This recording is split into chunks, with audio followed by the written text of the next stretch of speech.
Hello guys, आपका मेरे YouTube channel lawyers advice में एक बार फिर स्वागत है। पिछली बार जैसा कि मैंने आपको बताया था कि मैं आपको प्लीडिंग्स, कन्वेंसिंग और ड्राफ्टिंग के संबंध में संक्षिप्त जानकारी दूंगा, जिससे कि जो हमारे फ्रेशनर्स हैं या नए अधिवक्तागण हैं उन्हें अदालत में प्रैक्टिस करने में सहायता मिलेगी।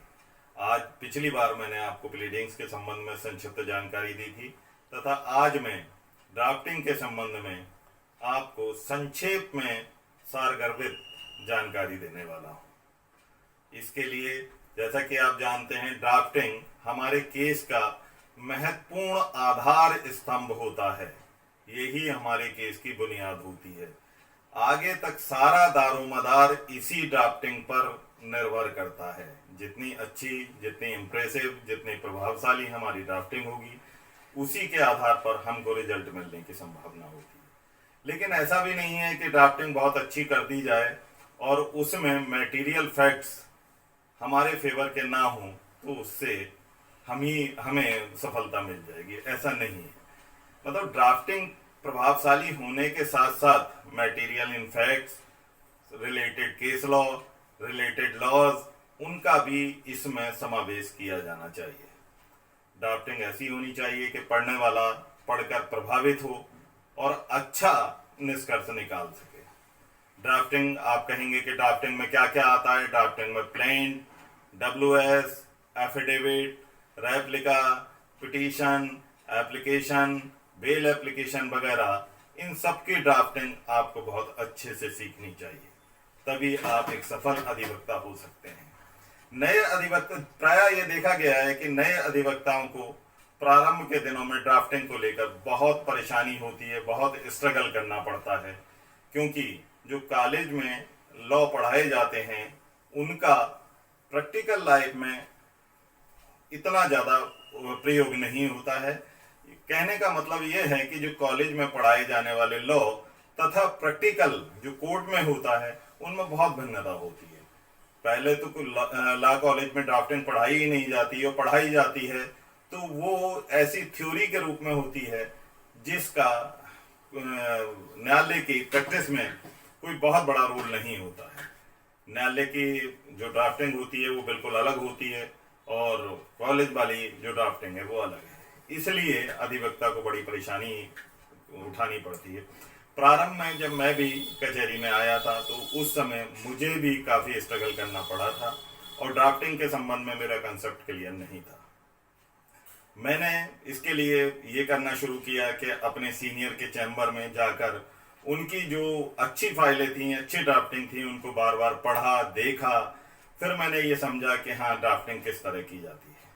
इसी के साथ मैं आप लोगों को एक चीज़ और बताऊंगा कि आप अपनी ड्राफ्टिंग अच्छा करने के लिए ये अवश्य करिए कि किसी अच्छे लॉयर को अपना गुरु बनाइए, उसकी लाइब्रेरी ज्वाइन करिए, उसका चैम्बर ज्वाइन करिए और वहाँ उनकी जो अच्छी अच्छी ड्राफ्टिंग हैं उनको आप पढ़िए। उससे आपकी स्किल बहुत अच्छी हो जाएगी और आपको ड्राफ्टिंग पर, आपका ड्राफ्टिंग का जो कंसेप्ट है वो क्लियर हो जाएगा। आप बार बार पढ़ेंगे, देखेंगे, लिखेंगे तो आपको बहुत कुछ ये लगने लगेगा कि ड्राफ्टिंग हाँ, हम आसानी से कर सकते हैं।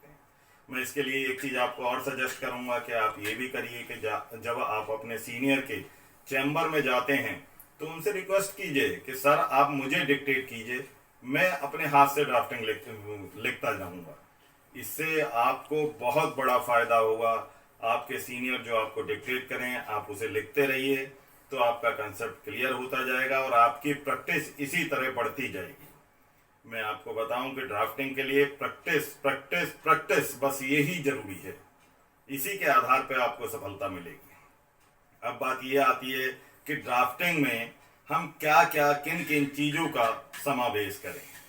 तो उसमें मैं आपको बताऊंगा कि ड्राफ्टिंग के लिए सबसे पहले आप अपने दिमाग में अपने केस के संबंध में पूरी जानकारी फीड कर लें।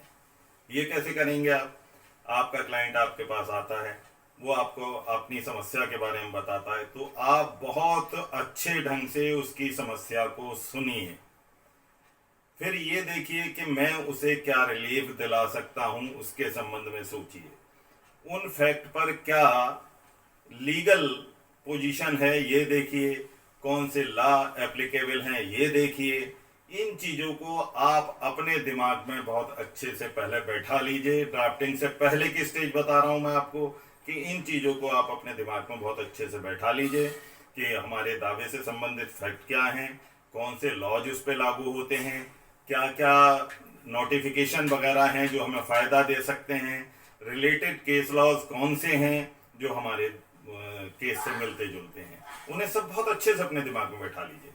आप अपने क्लाइंट से सारी समस्या जब आपने पूछ ली और ये सारी चीज़ें आपने दिमाग में बैठा ली और ये सोच लिया कि हम किस लॉ के तहत इसे रिलीफ दिला सकते हैं, तो वो भी आप फंडा अपना क्लियर कर लीजिए। उसके बाद आप ड्राफ्टिंग करना शुरू करिए, तो फिर आपको बहुत आसानी होगी। सबसे पहले आप ड्राफ्टिंग में न्यायालय का नाम लिखेंगे, फिर उसके बाद एप्लीकांट या प्लेंटिफ का नाम लिखिए, उनके पूरे पते लिखिए।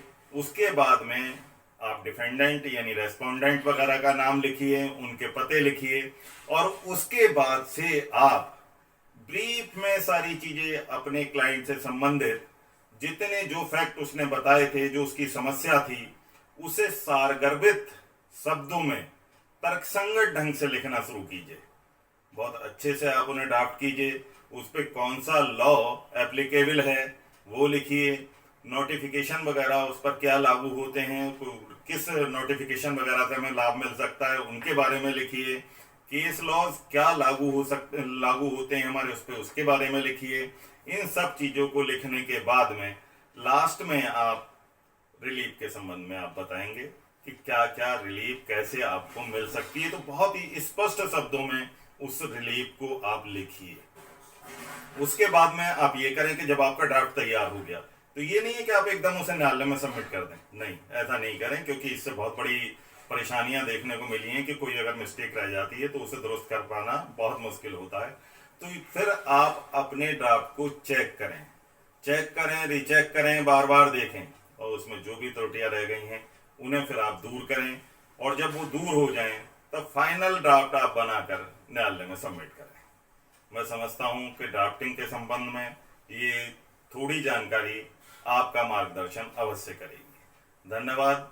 आपसे रिक्वेस्ट है कि आप मेरा चैनल सब्सक्राइब करें और बेल आइकन को अवश्य दबाएं, जिससे भविष्य में आने वाले मेरे नए नए वीडियो इसी तरह आपको प्राप्त होते रहे। धन्यवाद।